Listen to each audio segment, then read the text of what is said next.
What's happening, boys and girls? Hope everybody's doing okay. So this is a miniature testimonial of my experience following Liam's advice. So let's cut to the chase.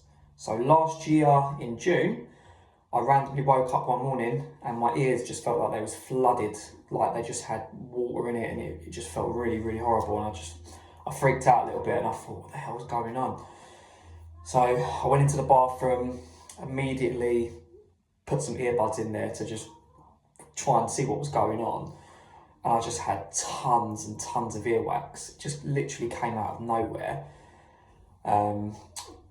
But I actually woke up with a ringing as well as the earwax.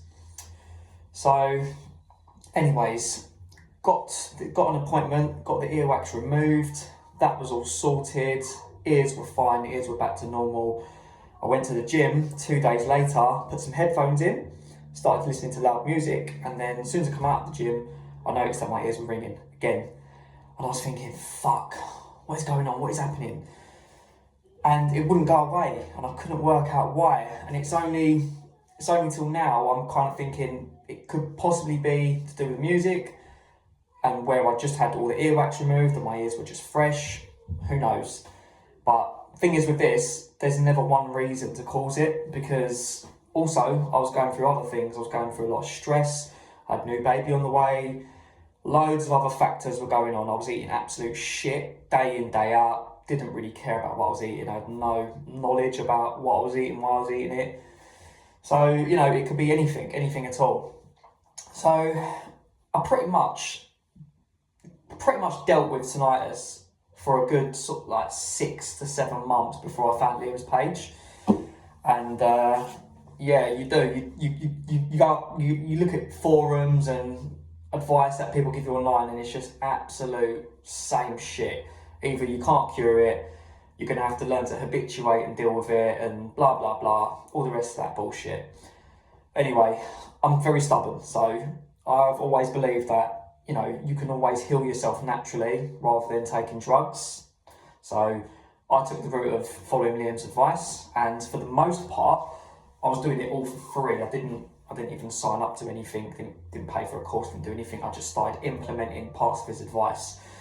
And I've got to mention, I used to have an eustachian tube problem as well. So if I made any loud bangs, even just clapping like that, my ears would just pop, and it was just so fucking annoying.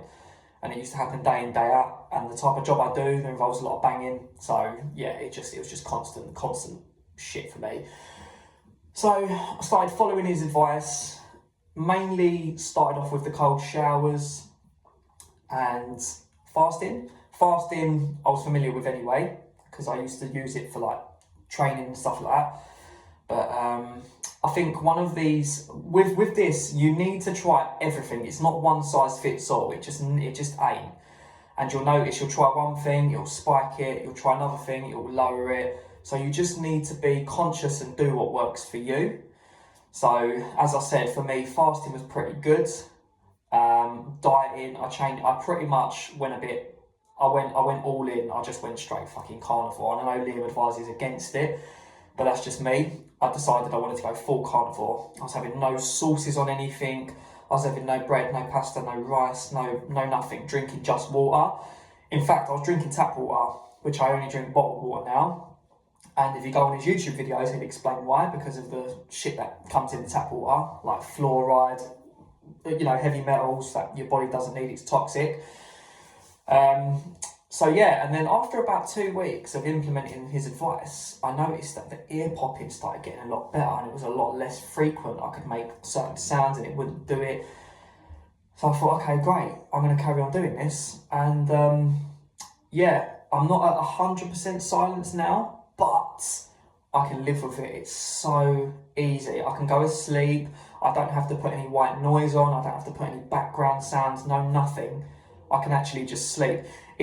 It's literally turned from a to a shh. It's like a hissing sound. Sometimes I'll get fluctuations. I'll get 2 sounds at a time in one ear, and then it doesn't happen in that ear, and then one day it's in that ear. But that's all part of the process. If you follow his advice, you'll know that this is all part of the process. You have to try so many things. At the moment, I do grounding. I regularly ground most days.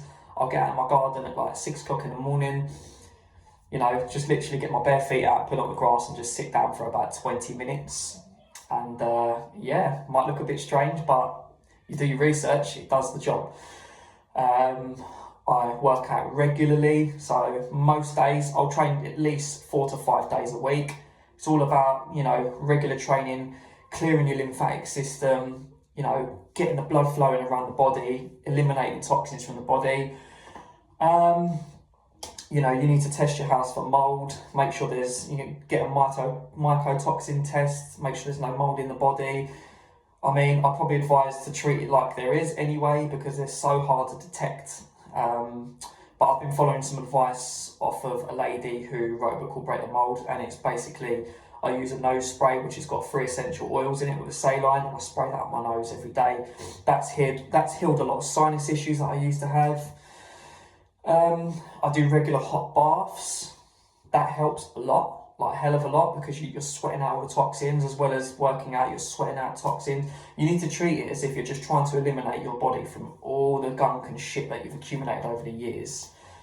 And you will notice improvements. Back in the day, I used to have to sleep with fan on. I used to have to sleep with white noise, both at the same time, because I just couldn't fucking sleep. It was just so annoying. And now I can literally go to sleep and not have any problems whatsoever. I can sleep absolutely fine, and my sleep's the best it's ever been. I get up early, I go to bed early, I make sure I get good enough sleep. You know, the idea is you want to create as much autophagy in the body, and your body goes through autophagy by sleeping, by fasting, by a carnivore diet. Causes your body to release ketones. Your body relies on fat rather than sugar, and it just gradually depletes all the dead cells. But the thing is, guys, is it takes time. It's not something that happens overnight. You know, it took me best part of 2 months of solid, you know, copying the advice that Liam gave. Like I said, I was all in. I didn't do it half-assed.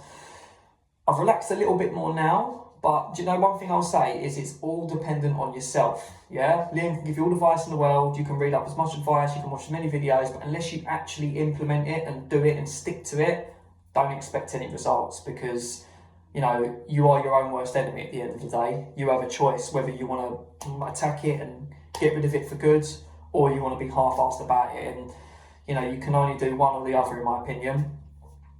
And when you do get to a stage where you are feeling a lot better and you are, you know, experiencing a lot more silence than before, and you can sleep at night, you haven't got to play any videos or any noises, then you can maybe relax a little bit, but don't go crazy. That's my advice. I mean, Liam would probably advise against it. He'd say, don't do anything until you've got complete silence, but that's just, everyone's approach is different, and that's fine. I'll probably take his advice more than anything.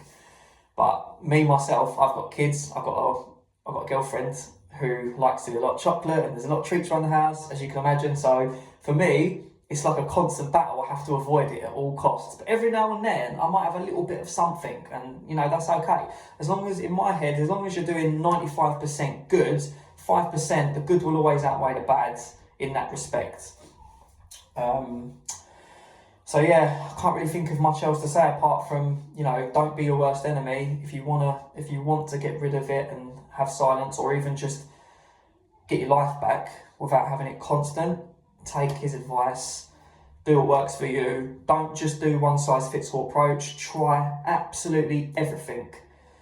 Cut your Wi-Fi down. Start reading a bit more on books rather than your phone. Get incandescent lights, you know.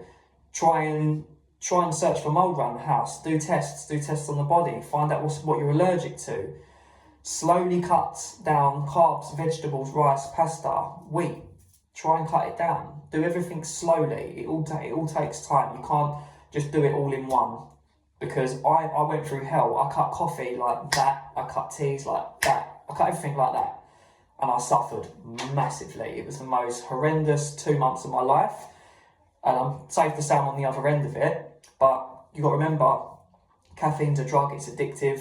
It affects the body. It affects the central nervous system. People are reliant on it. I was reliant on it. I'm still a coffee lover to this day, but I haven't drunk coffee since. And, you know, those are the levels you've got to go through to get where you need to be. You just need to cut everything artificial, everything man-made, and go as natural as you can. And I promise you, you will get there. And I know that, I reckon 6 months max, I'll have silence, complete silence, where I don't hear absolutely anything. But at the moment, a little shh in my ear, more than happy to live with that, if I had to, which I'm pretty sure I don't. So yeah, that's my testimonial. Hope it wasn't too long, too boring. But yeah, guys, hang in now, and there is light at the end of the tunnel. Promise you. Cheers. Bye bye.